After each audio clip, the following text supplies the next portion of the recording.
Hyoya, Wexer Max Yopen, que Yuk Yoinja, Sainam Chonilla, Knack, Sainam Chat Yosenilla.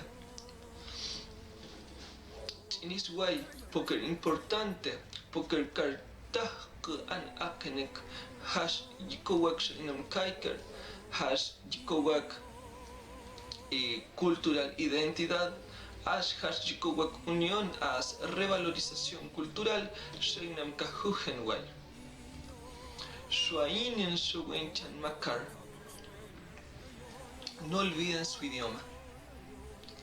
Bueno, saludos hermanos y hermanas, mi nombre es Keyuk y en este momento los saludé en nuestra lengua, se llama Selknam Chan, puesto que es muy importante para nosotros. La lengua es la forma en que tenemos para expresar nuestro mundo. Es la parte esencial de nuestra identidad cultural como pueblos. Mantenerlas asegura nuestra sobrevivencia como pueblos, como culturas. Si no mantenemos nuestros idiomas, simplemente es como si desapareciéramos.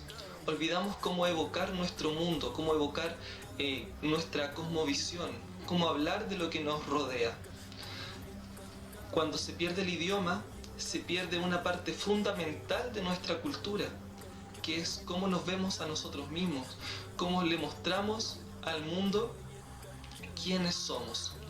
Es importante rescatar nuestra lengua si la hemos perdido, revalorizar nuestra cultura a través de nuestras voces. De esta forma nos podremos mostrar como un pueblo vigente en este siglo, que estamos vivos, que existimos.